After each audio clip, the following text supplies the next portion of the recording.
cafezinho. Vamos tomar um café logo cedo com os principais fatos políticos da região, num bate-papo descontraído sobre política, regado a um bom café.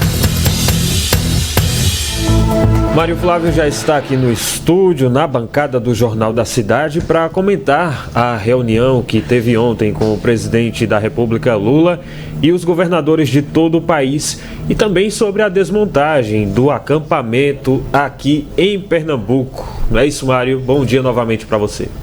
Bom dia, Rodrigo, Laís, Vinícius, Lucas, nosso ouvinte, né, e a nossa ouvinte também. Pois é, ontem, né, teve essa reunião, uma reunião que foi chamada às pressas aí pelo presidente Lula e também, né, com 27 governadores. Alguns governadores não foram porque estavam em viagem. Naquele momento, né, que os governadores dão uma viajada e tal para aproveitar uma espécie de férias, e outros 27 prefeitos de capitais. Alguns prefeitos acompanharam de forma remota, né, a reunião, como foi o caso do prefeito aqui de Caruaru, Rodrigo Pinheiro.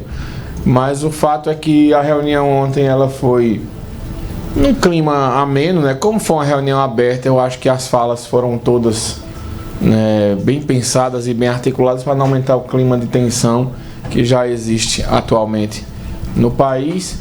Mas o fato é que alguns registros merecem serem feitos, né? Por exemplo, a fala do governador de São Paulo, Tarcísio de Freitas, que é aliado de primeira linha, né, do ex-presidente Jair Bolsonaro, e Tarcísio falou e pediu que houvesse realmente um clima de paz, de pacificação.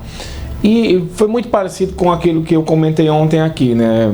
Ou se tem mesmo esse clima de pacificação, ou não adianta, fica só nesse discurso e fazer reunião para aparecer bem na fita e fazer vídeo, e fazer foto e por aí vai. Tem que se mudar o pensamento de todos, né? Não adianta só você querer cobrar, por exemplo, o Marcelo Calero, que foi ministro de Michel Temer da Cultura, deputado federal. Ele ontem, a reunião mal acabou, ele disse que tem que ser todo mundo preso. Ibanez Rocha, Bolsonaro, Flávio Bolsonaro, e deu uma lista de umas 10 pessoas presas lá. E eu acho que esse tipo de postagem, ele não agrega nada, né? Porque você tem que argumentar, ter argumentos, as pessoas serem presas, não virou um estado de exceção que você vai e determina quem pode ser preso e quem não pode, né? Tem 1.200 pessoas que estão detidas lá no Distrito Federal. E as fake news já começaram a rolar, como ontem, de uma senhora que tinha morrido lá na história, enfim. Não, sendo que essa senhora, a imagem dela era de um banco de imagens. Justamente, né? Era isso que eu ia dizer. As fake news começaram a rolar, né? E, enfim, aí o pessoal fica mandando, aí a gente tem que desmentir, isso é fake. Mas aí muita gente compartilha logo no primeiro momento que o vídeo aparece. E esse vídeo, essa foto, né, aparece, aí as pessoas vão compartilhando. E pessoas que, inclusive, assim, formam opinião, políticos, advogados. E, mais uma vez, né, a gente alerta aqui que antes de compartilhar qualquer coisa, você avalie, né, a imagem, se ela é real. Você avalie se a história realmente procede. Porque o que a gente vê é uma rede de fake news foi criada só para tumultuar o processo, né, essa história acontecendo. Ontem, ainda falando nessa história, né, os 50 homens do governo do estado, que a governadora Raquel enviou para a Força de Segurança, seguiram para Brasília, para ajudar na segurança lá. 50 policiais militares, eles vão passar um período lá em Brasília, ajudando nessa questão. Agora, eu particularmente, eu senti um certo ato de decepção, né, da governadora Raquel. Ela esperava falar no encontro. Pelo menos você viu que Raquel fez uma postagem na frente do Congresso, mas depois ela não postou mais nada sobre a reunião. Eles escolheram um representante de cada região, não foi para falar? O critério não foi bem explicado. Né? Mas quem falou no Nordeste foi a Fátima Alves, se eu não me engano, que é a governadora do Rio Grande do Norte, que por coincidência é do PT. Né? E aí escolheram ela para falar. Só tinham 3 mulheres governadoras. A única que não falou foi Raquel. né? A Fátima do Rio Grande do Norte falou representando o Nordeste e a Célia Leão falou representando o Distrito Federal, ela que está assumindo de forma interina o governo. E aí eu senti que os raquelzistas criaram muita expectativa, e a Raquel vai falar e tal, mas aí na hora da escolha ela acabou não falando. Na abertura da reunião, o presidente Lula disse que não vai ser justo, todo mundo veio de longe e todo mundo vai ter a oportunidade de falar.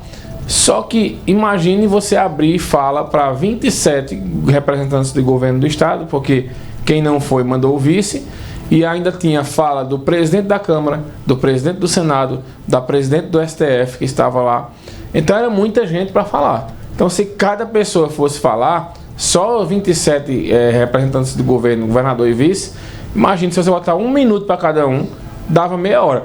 E isso, né, ninguém fala 1 minuto. Né, porque Lula falou mais ou menos uns de 15 a 20 minutos, né, na fala dele. Então ele disse isso no começo, mas depois ele recuou e acabou não tendo essa fala dos 27 representantes, só de regiões. Helder Barbalho falou pelo Norte, Tarcísio de Freitas falou pelo Sudeste, Eduardo Leite falou pelo Sul, Fátima Alves falou pelo Nordeste, né, e pelo Centro-Oeste falou a governadora em exercício do Distrito Federal. Então foram esses os escolhidos, além do presidente da Câmara, Rodrigo Lira, do presidente em exercício do Senado, o veneziano Vital do Rego, que é aqui inclusive de Campina Grande, né, e também, né, a presidente do STF, Rosa Weber, além do presidente Lula. Então eu acho que foi uma reunião, a fala mais emblemática para mim, Rodrigo Laís, foi do Tarcísio de Freitas, né, foi a fala mais contundente assim no ponto de vista para tentar mesmo buscar uma situação, uma saída de paz para esse conflito que a gente vive e não tocar fogo no parquinho ou exigir punição ou essas coisas. Quem depredou patrimônio público realmente tem que ser punido, né? Porque aquelas imagens elas são chocantes.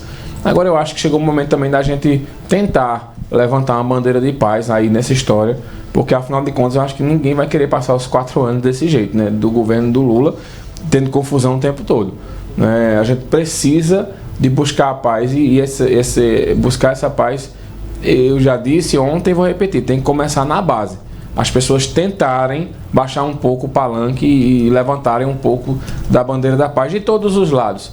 Diminuir as provocações, diminuir as indiretas, né, as piadas. Eu acho que isso já é um bom começo se acontecer. A gente inclusive tem imagens do acampamento, né, que foi desmontado no Recife, que era um dos mais fortes, inclusive, do Brasil, né? Na verdade, ontem aconteceu o desmonte desse do Recife, Mário, e o de Garanhuns também, né? De forma espontânea. E aí a gente tá com as imagens do Recife, essas imagens de ontem, essa sensação de hoje, né? Tava uma imagem muito esquisita, né? Quem passava na frente ali do quartel, vindo de Recife para Caruaru, de Caruaru para Recife, parecendo um acampamento, um negócio meio desorganizado, barracas montadas, enfim, parecia enfim, não estava legal. Teve episódio de agressão ontem também contra jornalistas, né, de 2 emissoras de TV da capital. As pessoas elas estão muito, Rodrigo, à flor da pele, né? Não justifica, mais uma vez, nenhum tipo de agressão, né? Os jornalistas foram fazer o trabalho deles, foram fazer imagens do acampamento e quando chegaram lá foram agredidos. As pessoas têm que ter paciência, né? O jornalista não está indo falar mal de ninguém, está indo mostrar, né, uma situação da realidade e repito, né, esse clima, quem causou a retirada desse pessoal aí foi aquele povo que foi lá para Brasília quebrar tudo. Né? Dificilmente, se não tivesse acontecido aquilo, o pessoal estava mantido lá hoje nos quartéis. Só que foi meio que para desmobilizar esse clima de tensão. Acho que esses acampamentos eles deveriam mesmo ser desmontados. E eu repito aqui, vão fazer oposição ao governo. Né? A melhor maneira de você tomar o poder é no voto. Na democracia é assim. Né? E eu acho que ontem já foi uma saída para que possa acontecer isso.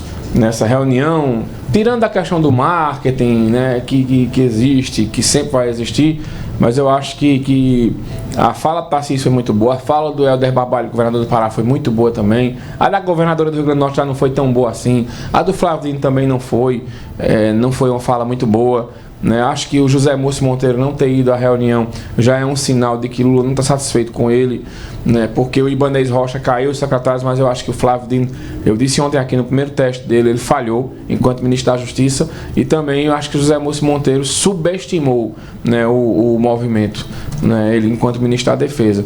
Então a crise caiu no colo do lado do governo, no colo desses dois, né, aí. Mas o presidente não quis demitir ninguém no começo do governo, vai manter os dois, né, e agora eu acredito que as pessoas elas vão passar por uma espécie de monitoramento. Na fala ontem do presidente Lula, ele disse que os 1.200 que foram, que seguiram lá para a Polícia Federal, né, vão ficar presos até o fim do inquérito. Eu acho que isso não cabe na fala de um presidente, né? Isso quem decide é a Justiça. A Justiça vai avaliar os casos e vai dizer, o juiz vai dizer, olha, fulano vai ficar preso por isso, o outro Beltrano vai ser solto. Não se pode chegar a um presidente e dizer, os 1.200 vão ficar presos até o fim do inquérito. Quem decide isso não é Lula, é a Justiça. A PRF mandou alguns dados aqui, Mário, e eles disseram que durante todo esse período de manifestações em frente aos quartéis aqui em Pernambuco, foram feitos 730 autos de infrações. Isso são referentes a carros, né, que pararam de forma irregular na via, só de carro com estacionamento irregular, somam 359 atos, né? Esses carros foram estacionados no viaduto que dá acesso à BR-232, 6 veículos, além de multados, também foram guinchados durante todo o período que o pessoal ficou lá em frente ao quartel. Foram alguns dados que eles liberaram. Porque a BR você não pode estacionar, né? Que é perigoso. E aí o pessoal parava e ia-se embora para o acampamento. E aí a PRF vinha e multava.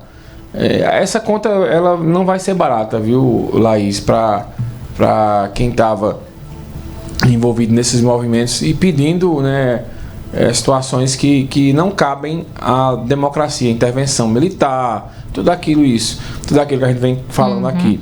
Então as redes sociais desse pessoal, elas estão sendo monitoradas, né? E logo essa conta vai chegar. Ontem, além da detenção desse pessoal que foi num comboio de ônibus, uma imagem, né, impressionante, de cima nem a câmera conseguia pegar todos os ônibus, né? O pessoal agora vai passar por um inquérito policial, então talvez alguns virem réus aí perante a justiça. Então veja que loucura que se transformou essa história, né, por não aceitar o resultado das urnas. Eu repito, tem exagero do STF? Tem exagero dos políticos da esquerda na balbúrdia, na resenha que tira? Tem. Agora, a melhor maneira de você que ficou insatisfeito de reverter a situação é você trabalhando para a eleição que tem daqui a 2 anos, porque não se engane, viu? Essa movimentação aí da direita que aconteceu no domingo, ela vai ter reflexo na eleição da Câmara e do Senado. Arthur Lira, que é um aliado de Bolsonaro, ou era pelo menos até a eleição, ele tinha uma situação encaminhada para a reeleição, não sabe se tem mais. E o Marinho, né, que é o senador, que é o candidato de Bolsonaro à presidência do Senado, ele não tinha uma situação tão confortável como a de Arthur Lira, mas ele tem uma dificuldade agora que vai ser, né, usada contra ele, que são essas imagens aí desse quebra-quebra. O Coronel Meira esteve aqui no fim do ano e ele queria colocar um áudio, né, de uma figura aí. Eu disse, olha, Coronel, eu não vou colocar o áudio porque eu já tinha ouvido o áudio e tem algumas figuras que atrapalham mais a direita do que ajudam, né? E eles não gostaram. E ontem estava empestado, né, nessa manifestação aí de gente que atrapalha mais do que ajuda. Então as pessoas têm que reconhecer, né, Laís Rodrigues, as pessoas que só atrapalham e tirar elas do movimento, sair de perto delas. Porque tem gente que só atrapalha mesmo, só toca fogo, passou o pós-campanha inteiro dizendo que Lula não assumia, que a eleição foi roubada, depois que Lula não subia a rampa, e as pessoas acreditando. Então vocês têm que fazer esse filtro e parar de seguir o que dizem esses mentirosos, essas pessoas que só fazem aumentar o clima de tensão no Brasil.